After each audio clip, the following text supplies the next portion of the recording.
Can we live a life without seeing things in black and white? How does this make us whole or healthier or happier? In today's episode, we'll talk about how we actually live in this paradox, one in which we can be fully human and fully divine at the same time. And our awareness of this leads to our wholeness.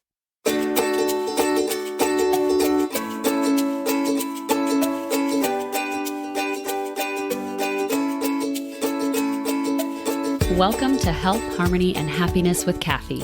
I'm your host, Kathy Stricker. I'm a state patrol wife, mama to 3 lively kiddos, a yoga teacher, certified NLP coach, and an energetic rhythms expert. As an energetic rhythms coach, I help action-taking women use their body's rhythms and the moon's cycle to optimize productivity and avoid burnout without letting their desire to remain in control alter their focus. And this podcast is all about doing just that and perhaps a bit more so that you can create your own path to health, harmony, and happiness. So come along with me and may this episode serve as a nudge to discover tools that could help you on your path towards more intentional living. Enjoy the show.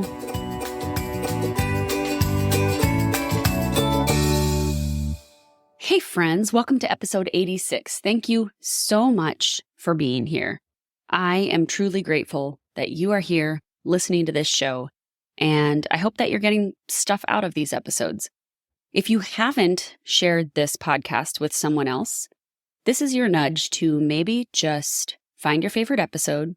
It might be this one after you listen to it today, and share it with someone else. Let them know what you've been listening to, and let them in on the fun as well. On with the show. Today, we are welcoming my good friend, Melissa Harris. As a young adult, Melissa studied psychology in order to understand humanity. Eventually, this study turned into the world's religions with a recognition that in every culture, religious tradition and spiritual wisdom have shaped our evolution. She found a home in the mystical origins of the world's teaching and a new way of comprehending what is sacred. She sees our humanity and our holiness as one and the same, and believes the way to live fully is through an unwavering embrace of both aspects of ourselves. I interviewed Melissa back on episode 28 of the podcast, and we talked about this spiritual connectedness. During that time, I believe she was writing her thesis for her master's, and she was getting a master's in divinity. And since then, she's taking that thesis and turning it into a book. So she's going to talk to us a little bit about that today. And we're also going to talk about this paradox that we live in, how our humanity and our divinity are connected, and yet they are the same. Welcome, Melissa. I'm so glad that you're here today. Thank you for taking time out of your day. And let's chat about divinity and humanity and all of it. All right. Oh, thank you for having me, Kathy. I really appreciate this. I went back and listened to our previous podcast and remembered how much I enjoyed it. And I'm really glad to be back. Awesome. Me too. It is such a good episode. So if you haven't listened to that episode, it's episode 28. Check it out after you're done listening to this episode and let us know what you think. We are talking today about living in a world where maybe things aren't so black and white, where when we can find our humanity and our divinity and see them as one instead of separate, we can live in harmony, right? Right. So before we get started, let's do a little rundown of some definitions, just so that we're all clear.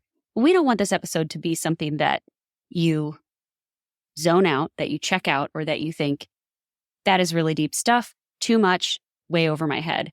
We want to invite you into this conversation so that you have a better understanding and so that you can maybe just shift perspective or perception a little bit in life and start to connect these concepts and ideas with not only yourself, but also with the people that you interact with and how you show up in this world. So, that being said, Melissa, let's talk about humanity first, because that's even a word that, yes, we are all humans, but we don't use the word humanity that often in everyday language. So tell us what your take on it is. Well, we don't. You're right. And I think it's something that we maybe take for granted. So I think of humanity as two different things. I think humanity as the collective of all of us and how we're living and existing on this earth as humans, the whole of humanity. Within ourselves, I think of humanity as the thing that I would say we take for granted. It's our body and our minds and our perceptions of how we exist. So our humanity is our day-to-day living in this body. It's the pains that we feel and the thoughts that we think and the emotions that we experience. I think of all of those as our individual humanity. So it's how we live our lives, who we are, our presence, and how we're showing up in this world. Yeah. Yeah. Okay. And that's a little bit needs to be paired with the divinity aspect. So if it's okay. I'll go to that definition. Absolutely. Yep. So I've studied a lot of the world's religions. And so some of them have us as humans as separate from what you might call God. Some people call God, some people call the universe. We all have different definitions. Other teachings will tell us that, let's say we meditate enough and make a connection to that thing that is higher than us or bigger than us, that we need to transcend our humanity. We need to get out of our bodies. We need to get away from our minds and empty them and clear them in order to be connected to the divine. To me, the divinity isn't that separate thing either. It isn't an outside thing. It is all within us, within this humanity. It's not just ethereal or esoteric. It's in ourselves and in our tissues and in our blood and in our breath, especially. I think you and I have talked about that before. Yeah. I feel like when I'm breathing God, the Holy Spirit, divinity. Right. And I just picture this light within me. And I don't know when this thought first happened for me, or this belief, but I feel like for a very long time, this is how I've believed, that God is within me and it's that light within me. So when I'm teaching kids, especially, this is where I feel like it always comes up, is that it's easy for them to imagine this light inside of them, right? That light inside of us is the divinity. So Yeah. I love that, because this is something that I feel like I've struggled with for a long time. Because often in the mystical world, or in the spiritual world, I guess, not just religious world, but spiritual world, so any other spiritual disciplines, you are exactly right. That is the thing that it seems people are seeking, is how do you get to this enlightened place? How do we get to this other place where we are so blissful and enlightened that that's where we are? But it kind of sounds like what you're saying is it's all within us already, right? Like, we have to look inward. We have to acknowledge our human existence here, and also realize that that divinity, that spiritual presence, is within us as well. Exactly. Yeah, I think that's it. There's no need to like transcend or get outside of ourselves to find our divinity or to find God or to find spirit. We almost can think in and find it just as easily, sometimes more easily. If you can see or feel or sense that light within you, that's your divinity right there, like in this existence, right there where we are in this body that we're moving, or these thoughts that we're having, or these emotions, even when they're uncomfortable. Yeah. And that's flowing. That's being in flow. You know? Yeah. That is and sometimes it takes those other spiritual practices. It takes yoga. It takes breath work. It takes meditation. It takes journaling. It takes all the other things in order to find that stillness within ourselves, so that we can connect with that energy, that light energy within us, which is our divinity.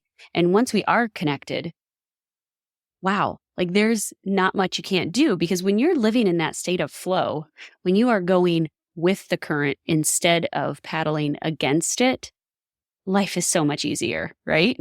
You're right. Right. And those practices, all of them give us this experience during the practice. Sometimes it's frustrating if you're meditating and you can't settle your mind, it gets frustrating, but sometimes you get that flow, you get that moment of, which does feel like and can be pure bliss. But the point of the practices isn't for that moment. It's great in that moment, but the point of the practice is that we're practicing so that we can be present all the other times of the day. Like it's that practice. So then when I'm having a struggle with work or I'm having an argument with someone, I can still be present in that moment and I don't kind of check out and go to a specific or an extreme emotion. I can stay there and breathe, which is something that usually works for me. Like take a breath and go, okay, wait a minute. What am I feeling here? What's going on? Why am I reacting this way? All of those practices help us be present. And present is such a kind of overused word in the spiritual world, especially, but it's the truth. It's the thing that keeps us going, keeps us in that flow, I think. Yeah. Yeah. And it's a practice. That is the beautiful thing. It is practice. We're not going to nail it every time. We're not going to be able to find that space of calm and stillness every time we're triggered, every time we have something that's agitating our nervous system. But we keep practicing because it is that connection. And the more we do it, the easier it is to access. Yes. Yeah, exactly. I think that's, the other thing that I notice about it is that it comes in waves for me. Like depending on what's going on in my life, sometimes I feel like, it's all kind of flowing along and it's all going pretty good. And then something might happen. It might be a loss. It might be something that just sets us, what we feel like sets us back. And then we're doing this practice, but it's not looking out in the real world like that really easy, breezy flow. We have to just come back to the practice and we'll come back to that, but it always goes in waves, I think. We want to see the full trajectory of moving along the spiritual path. But to me, I remember reading once that it's a dance and sometimes it's a 2 steps forward, 1 step back dance. The steps backwards are just as important. And so that's when the practice really comes into play, is on those like steps backwards. It's part of the dance, but you got to practice. I like to think of it as that upward spiral, right? We're going around the mountain. And even though we may revisit the same issue, we can look down and see where we've been with that issue. We can look and see, oh yeah, you know what? I've done this before. I can make it through it. And I'm going to keep moving forward, even though it feels like I'm moving backwards, or even though I've hit some more rocks or some bumps in the trail. So the progress never goes away. Even when you feel like you stepped backwards, that's not just gone from you. It's just that your experience is feeling a different place in a different way right now. But you still have that experience within you and to move forward from. Yeah. Yeah. And I think that's something that sometimes people get in their own way about, if they've done something, if they've tried and then regressed, tried and then regressed, tried and regressed, and they're at this point in life where they are considering trying again, but they know that they've regressed, or I don't really want to say failed, because it's learning, right? We fail forward. Yeah. But they've gone out of the habit of doing something. To be able to start again means exactly what you just said. You're starting again with all that other experience under your belt, with all those other times of doing it. But this time, you've also come farther on your journey. You know a little bit more. You're ready to step forward in a different way. Yeah. And I think too, I'm thinking about you and I. We've known each other for about 10 years now, and we've both evolved through our practices. And I'm sure before we knew each other, we were already evolving through our practices. There are things that worked for us at certain seasons in our lives. And then you maybe they stop working for a little bit and you try again. Maybe it's time to move to a different practice. Like that practice was a starting board, a starting place that got you to a certain level. And now it's time for a new practice. And that doesn't mean that practice wasn't beneficial or didn't give you exactly what it needed, even if it doesn't work anymore today. Right. The thing you needed to get you to whatever practice you're evolving to today. Yeah. So, yeah. So beautiful. So beautiful. Us. We totally went off of, I know, humanity and divinity, but that's okay. That's okay. Let's bring it back. Like, I think that's it though. I think that's all part of it. The practices that we do bring our humanity and our divinity together, a perception of our humanity and our divinity together. I think that's for those of us that are spiritual seekers. I think that's why we do it. I don't know. I may be speaking for other people there and I shouldn't be. No, I think you're right. I think you're right. I feel like that's why we seek out those things that bring us to presence and bring us to that sense of the divine within us. Everybody wants ease in life, right? Mm-hmm. Everybody wants flow. Everybody wants life to be easier.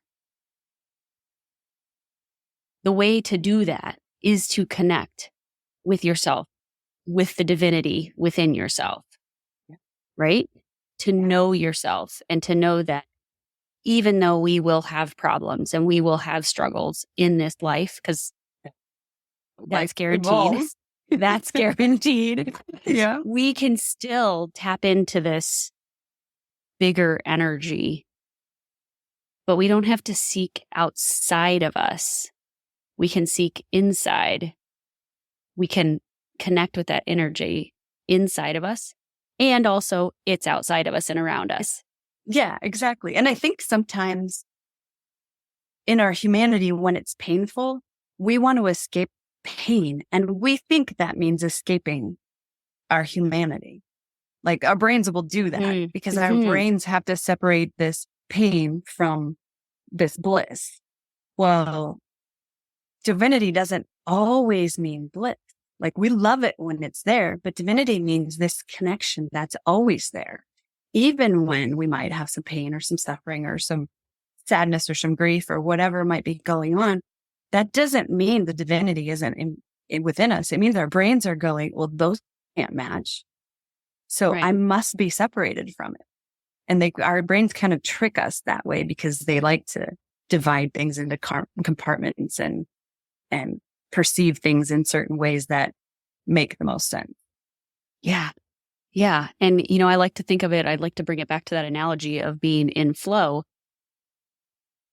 There's going to be rapids, right? Yeah. Or there's going to be rocks that you have to navigate around, but you are in control. Like you get to decide how you move through the rapids, how you move through the rocks, how you navigate around them, because you have that connection.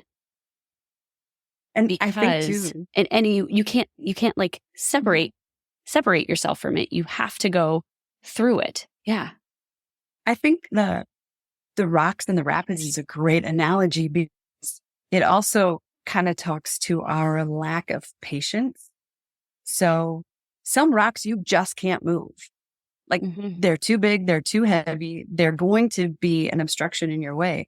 Well, what can move rocks? Water. But it takes a long time. And like for us to be like water, to have that flow, you got to be patient and you just got to keep doing it. And man, I have a pain in my back.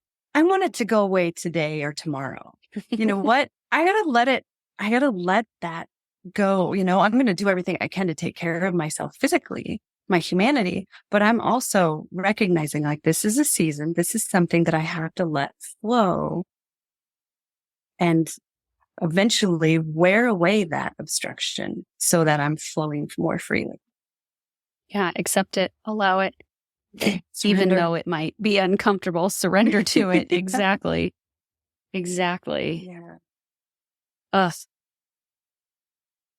And all of those experiences, all of those struggles, all of those challenges that we face in our human existence, it's all part of our connection with this divinity, right? Yeah. All things are interconnected. All things are interconnected. Yeah. That's the thing that I came to a while back was I kept trying to find something, a teaching, a practice, a faith, a religion, something out there in order to like fully understand myself. And there are some incredible practices and teachings out there. And I've learned from a bunch of them. But what I really kind of the aha moment I had was, well, it all has to be in here within.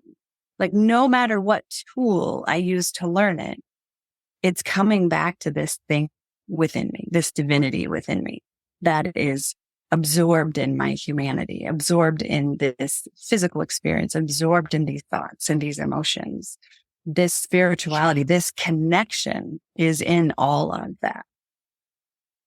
Yeah, it's in all of that, and it's in all of us. Like, each action we take triggers something else, right? And we've talked about that before, how anything that happens here, happens now, essentially is influencing something somewhere else in this world, right? The fact that we are meeting here today means that whatever else is happening in the world, wherever else our energy is pulled away from, or whomever else we are calling in to listen to this podcast episode, so the energy is there. Like, we're just allowing it to come forward, right? But we are all created with this divinity within each of us. Whether you say we're all created as children of God, whether you say we're all created as spiritual beings, it's all an equal playing field energetically, right? Like, we were all put here equal energetically, seen as children of God, children of the universe, stewards of our bodies, of being here on this earth. We were created out of the same stuff, right? And we have a choice then as to how we use our body, how we use the body that we were placed in. But it's essentially all energy and connection, right? Right. And I think one of the things we don't think we forget, but we just don't pay attention to, part of this presence thing again, is that our energy and this connection is all interactive with everyone else's. So when we talk about this energetic playing field, this level playing field, we have it. However, in our world, in our culture, and in our society, those things shift for different people. So it doesn't mean that everybody's on an equal playing field in our society. It means energetically we're on that equal playing field. And so definitely, I'm glad you picked up my train of thought where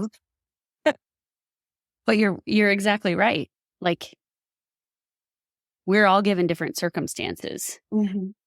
We all have the capability, though, to tap into this divine power within us. I do use the word mystery a lot, just because it's the thing that can't be explained. Like, our brains again try to put definitions on things. To me, I love what science is doing now. When you look at like quantum physics and things like that, like, it's starting to define and it's starting to measure things we never thought could be measured by science or looked at by science. And it's really cool that I'm air quoting, proving some things that, faith paths have thought all along. However, I also have this little like tug in my heart that I love the mystery. Like, I love that there's something that's bigger than us and beyond our comprehension. It's not beyond us, but it's beyond what our brains can comprehend. It's this thing where our connection has to be something different than thinking, whether that's within our hearts, whether that's, you want to call it a soul, your spirit. Like, there's something so incredible our human brains, which are magnificent, still can't grasp it. Right. To me, that mystery is right. And I don't think that we're ever supposed to grasp. Do you? Right. That's what I think. Yeah. Yeah. I think that as a human, we have this experience for a reason. And that when we come into it, many of us want to learn and know and understand as much as we can, but there's a point where it's bigger than us because of the way our thinking is and a lot of people talk about ego, and it's such a big, broad concept to get into, but our ego is the thing that identifies us as separate from someone else. And it gets labeled as evil in some ways, but it's necessary. And it's actually really cool if you don't let it like wrap you up and control you in it. It's why you and I can have this conversation right now. Right. It's why we can share these thoughts and line them up or misalign them or, in any way about it. It's the thing that we get to experience. It's the thing that lets us experience our humanity, really. Yeah. It's the thing that propels us forward. If we didn't have the ego, we would be like blobs of right. not doing anything, right? Like only receiving all the time. We don't want that. We want to be able to have the balance between the taking action and the receiving and being in that harmony of the give and take. Yeah. Yeah. That's that balance. So the more that we can release our grasp on this certainty of belief and surrender to something beyond the limits of our minds, the deeper we can connect with this mystery, right? This spiritual being. That's how I think of it, because I think I get myself into thinking black and white, especially when I'm stressed. I'll go straight to, oh my God, this is exactly how this is going to go. And it's going to be so much trouble or so much hassle or whatever my mind does with that. If I can stop and take a breath and think, okay, now, is that really true? Or am I just reaching to this solid thought in order to grasp something that I feel like I can hold on to? What if I release that a little bit, let go of that a little bit, and like let myself come to center, like as if it's on a continuum? Because we can go to those grasping black and white thoughts on either the black or white end. But if we can release those and let go of them a little bit and come to the center, things don't feel so, to me anyway, cut off and divided and harsh. They feel like, oh, there's more available in the universe. There's more potential for the way this circumstance or situation could go than I can imagine. Because what I'm imagining is just one either horrible, awful thing or one perfect thing that maybe isn't even attainable. And so I think if we can kind of release some of that, and honestly, this could get into a conversation that would go way too far, but I think that's what's happening in our culture and our society today is there's some kind of security in holding on to a sure, certain thought. Even if that means we're disconnecting from part of ourselves or other people or an entirely other part of humanity. I think if we can release some of that a little bit and just add a drop of compassion, a drop of like an looking at it through a different lens. Yeah. Yeah. Looking at it through a different lens. I think, the black and white thinking is easy to hold on to, but really doesn't serve us. Yeah. So how do you help someone see that? How do you, like what is that's the hard thing. Cause you're right. I think like that's in our society right now is a very strong thing that's happening. I think, well, I don't have the answer to that. Let me say that first. Right. I don't know that any of us do. But right. Cause I don't even, it's a hard thing for me within myself. I can see myself when I get pulled one way or another. I think the key is probably curiosity. Curiosity and certainty have to be on opposite ends of the spectrum. Like you can't be certain and be curious.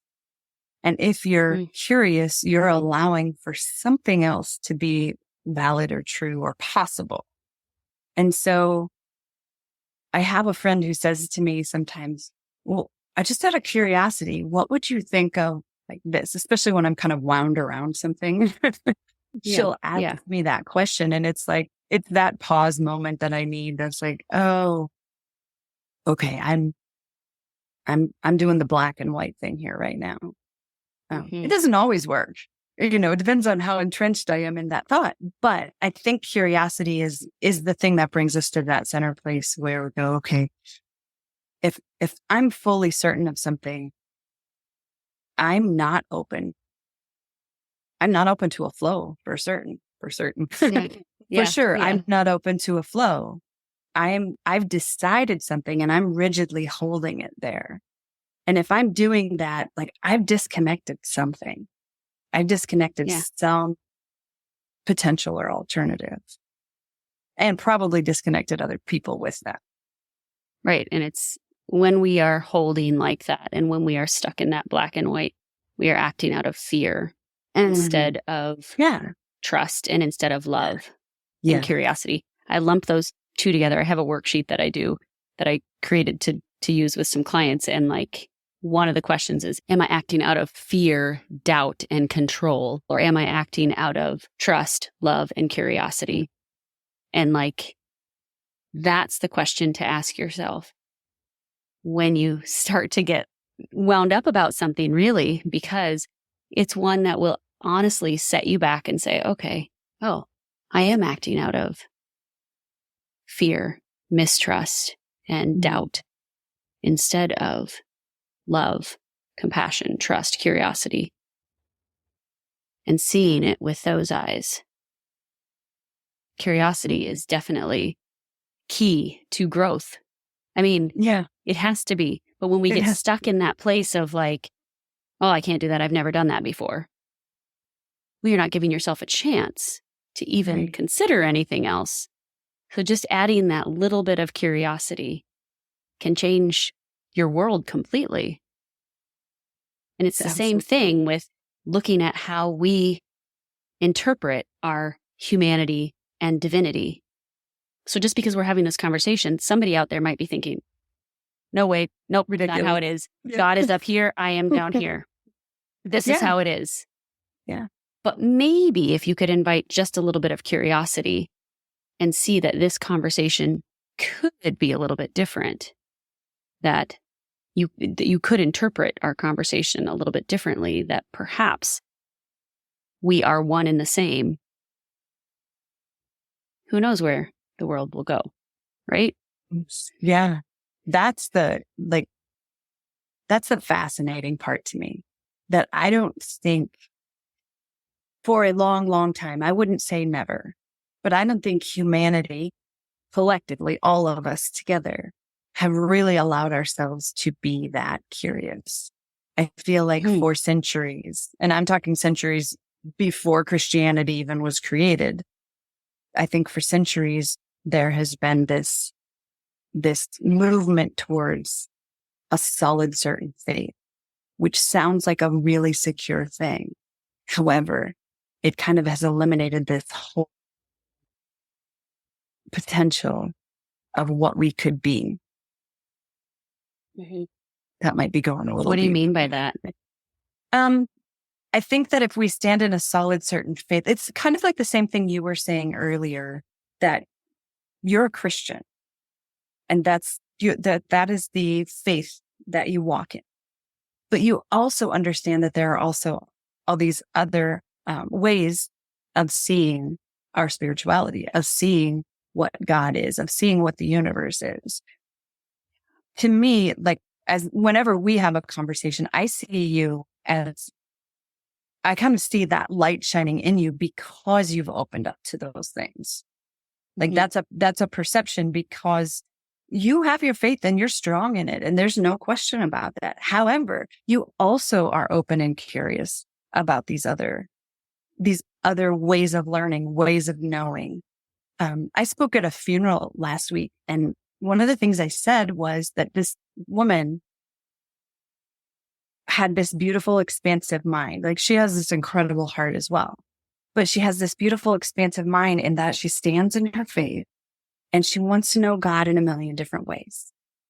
Like she had that curiosity where, she would learn any kind of teaching, because how can that do anything but grow you forward in your divinity, in your connection that's within you? Yeah. Yeah.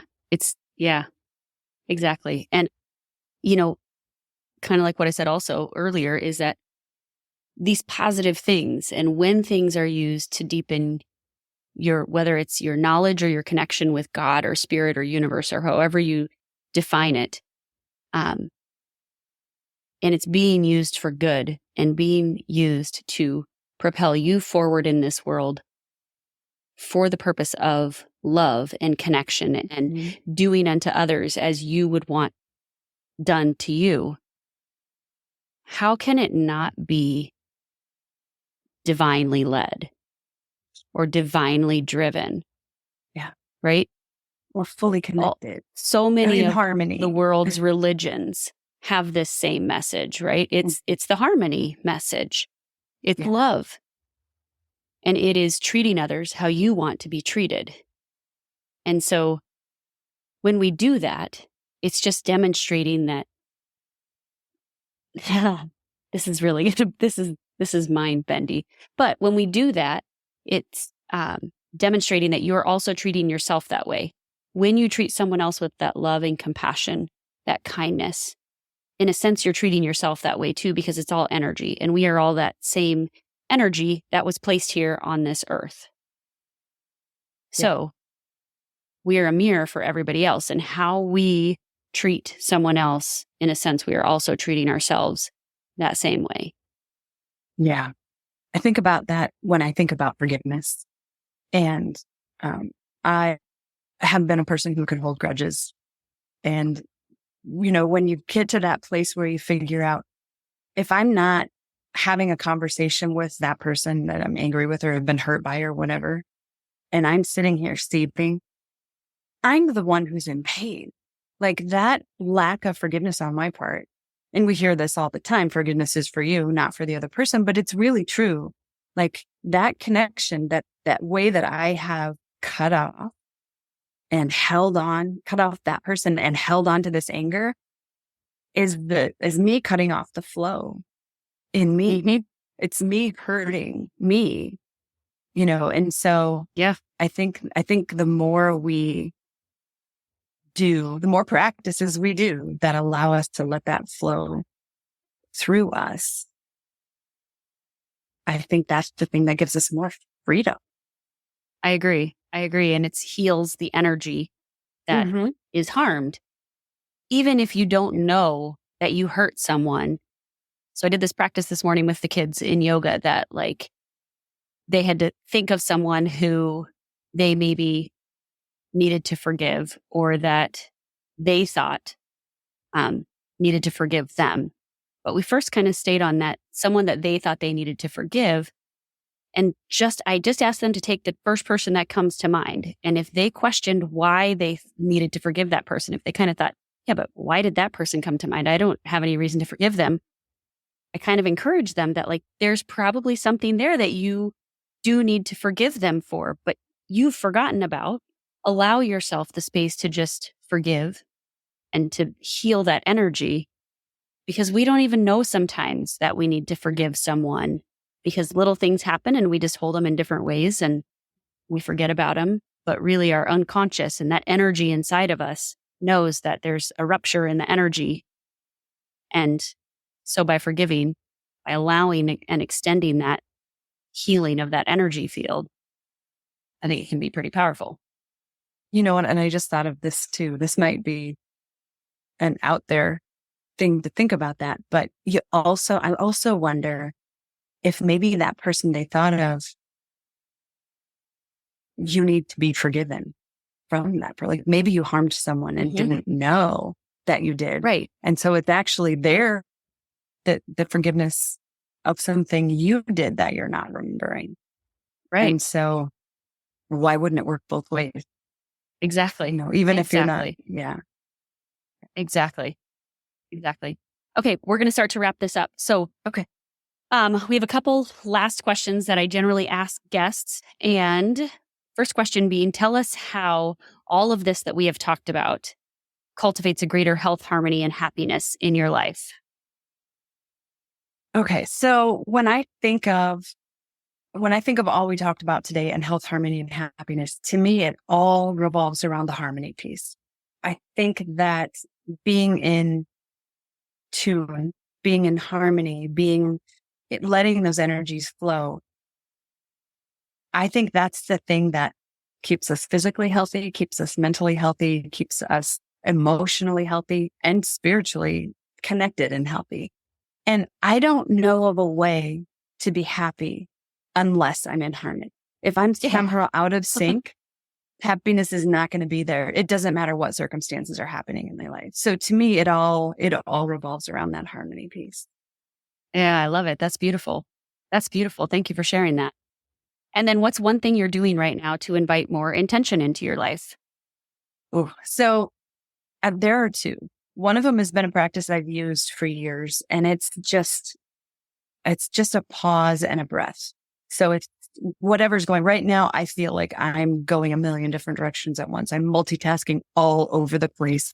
And sometimes my head feels like it's spinning. So when I'm getting wrapped up in that, I just have to stop and take a breath and go, like, what one thing can I do next? And it's like just that pause that sets my intention to not float all over the place and to actually do one thing at a time.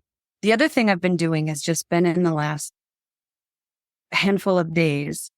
I experienced a loss recently, and I keep wanting to hear and listen for that person in my life. And so I've been looking at the sky. I'm not saying I'm looking at heaven. I'm not saying I'm looking anywhere but at the sky and seeing the clouds and trying to just set my intention to know that I am connected to everything. And that means she is still connected to me. She is still with me. And I think it has helped me not only with the grief that I'm going through, it has helped me remember that connection that's always there, because we get in times that are hard and we forget it. So that has helped me recently just remember and be intentional about staying in that connection. Yeah. And it's just another way of inviting that pause in and being open to the receiving, being open to listening for connection. Yeah. That's beautiful. Okay, Melissa, you've got a book coming out, and tell us a little bit about that. So the title of the book is Where Our Humanity Meets Our Divinity, which is why we talked about those concepts today. And it really came from the idea of a paradox. So paradox is two things that are seemingly fit together. And I think a lot of times that's how we look at humanity and divinity, our humanness and our holiness. To me, they are two things that fit perfectly together, but you have to be willing to not look at the black and white. You have to be willing to see both things being true at the same time, that we're wholly human and we're wholly divine. And so this book is kind of about being able to walk a path with that kind of awareness and that kind of presence. I love it. I love it. I'm interviewing someone later today about manifestation. And I'm just curious about it. And that's the thing, and I feel like I do it, but I'm curious about how all that intertwines with our being divine beings as well, right? Yeah. Like we are human and divine, and that's kind of a very cool connection. Yeah. Yeah. So this book, your book, we kind of started talking about in the previous episode that we did. It was just a little idea at that time. Yeah. Yeah. Little did you know, here it is going to be a book that you are birthing. And that's beautiful. Yeah. So when does the book come out? The book will come out in spring of 2024. So right now, Just around the corner. Just around the corner. It's going to come so fast. I know. There's so many things to do between now and then, but I will start my third round of edits in just a couple of weeks. So that will be the one that really firms it up and makes it hopefully as easy to read as possible.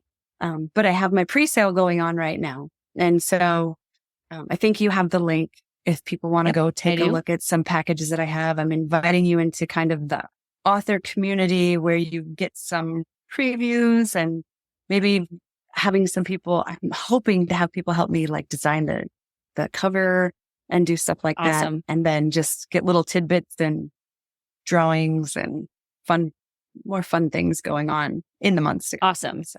Awesome. So I will drop the link to the book, to the pre-sale in the show notes. And you also have a code that I will put in the show notes where you can get a discount on any of the packages that you have.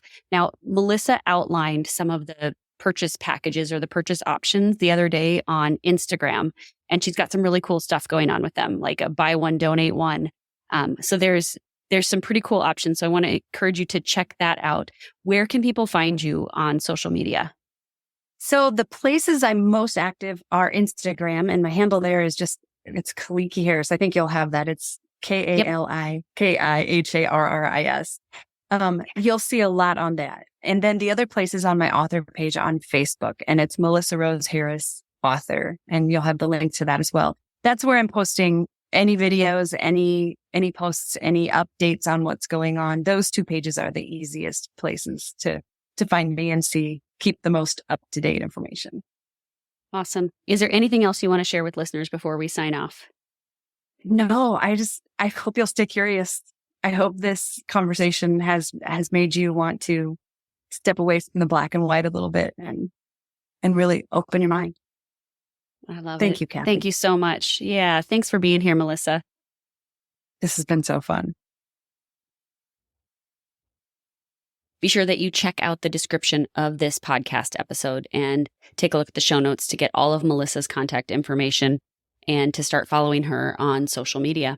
She is a brilliant writer and has so much love and passion in all that she does and in bringing forth this idea of our divinity and humanity and how we can be so much more intentional in life. So I do hope that you will check her out and support her. And we hopefully have a couple other conversations coming with her because she and I have some great ideas for the podcast and things to talk about. So look forward to that. In the meantime, I'm Kathy Stricker, and you've been listening to Health, Harmony, and Happiness with Kathy. Cheers to cultivating your own version of health, harmony, and happiness in your life.